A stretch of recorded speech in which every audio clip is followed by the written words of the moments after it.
জান্নাতি ব্যক্তি জান্নাতে যাওয়ার পরে, গেটে যাওয়ার পরে সে ওইখানে একটা স্বর্ণের গেট দেখতে পাবে এবং একটা গাছ দেখতে পাবে, বৃক্ষ দেখতে পাবে।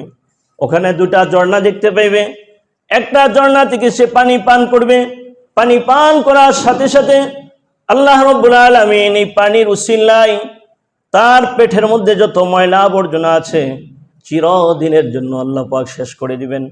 পেটে আর কোনোদিন অসুখ হবে না, কোনোদিন পায়খানা হবে না, কোনোদিন প্রস্রাব হবে না, কোনোদিন তার শরীরের মধ্যে কোনোদিন দুর্গন্ধ হবে না।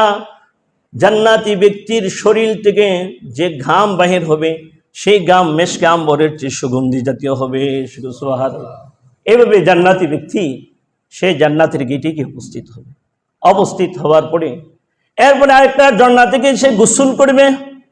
গোসল করার পরে তার শরীরের মধ্যে সজীবতা চলে আসবে।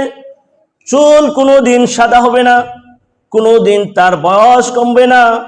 জান্নাতি ব্যক্তি যখন জান্নাতে প্রবেশ করবে সকল ব্যক্তিরা 30 থেকে 33 বছরের বয়স হবে।